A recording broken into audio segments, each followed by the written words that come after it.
हमारा सबसे बड़ा प्रॉब्लम यह है कि हमारे पास इतना पैसा नहीं है अपने मुल्क को चलाने के लिए। हम इस रिजल्ट को रिजेक्ट करते हैं बिल्कुल। I don't think we have time to waste on politics as usual. ये कोई गलत फहमी में ना रहे कि इस प्रेशर की वजह से मैं शायद पीछे हट जाऊं। I think this is totally wrong, baseless and false.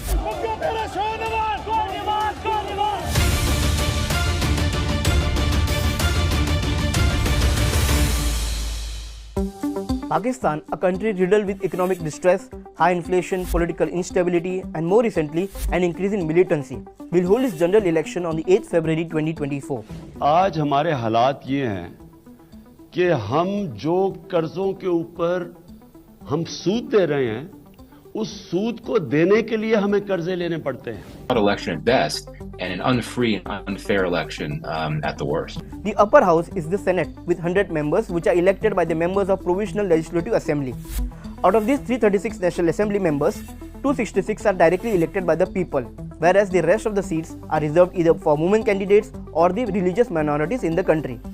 According to Dawn, the Prime Minister is elected by the members of National Assembly in accordance with the second schedule of the Rules of Procedure and Conduct of Business in the National Assembly. Maximum seats and majority of MNAs are from his party.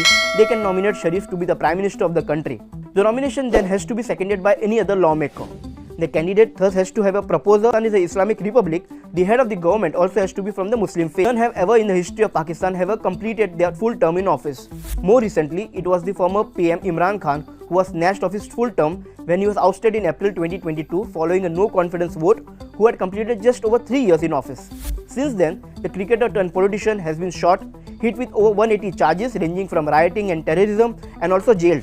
अगर मैं अकेला भी रह गया ना, अकेला, मैं तब भी हकीकी आज़ादी के लिए इस मुल्क के लिए खड़ा रहूंगा। Mohammad Qureshi were sentenced to 10 years in prison for allegedly leaking classified state documents. Moreover, the Election Commission of Pakistan had stripped the PTI of its election symbol, citing technical reasons that the party failed to hold intra-party polls, which was a prerequisite to take part in the February 8 election. Imran Khan has been deemed ineligible to run for elections due to a ban stemming from corruption investigation. His party members can still contest the elections. However, not as a members of the PTI, since they have no longer have a single electoral symbol to rally behind.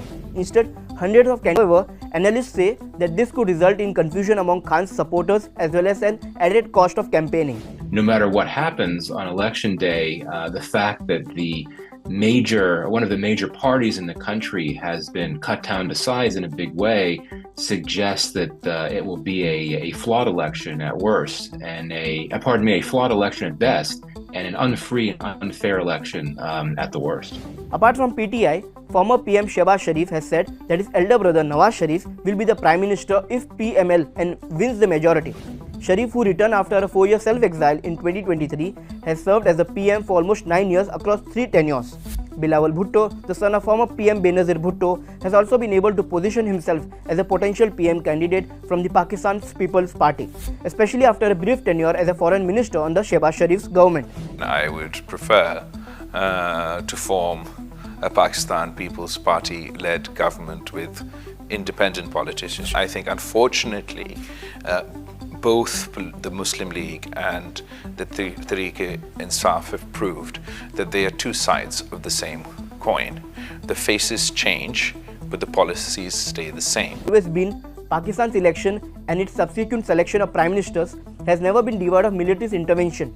The alliance partners of the PMLN, the PPP, along with the PTI, are raising concerns over the militarist tactic of backing of Nawaz Sharif's return to power. Most analysts see Sharif as the likely next prime minister. Still, while experts say they are genuine, We've seen on a number of occasions in the past that in the months and weeks leading up to the election, the party that the military happens to not be comfortable with tends to suffer before the election. but whoever comes to power will have a monumental task of reviving the country's economy.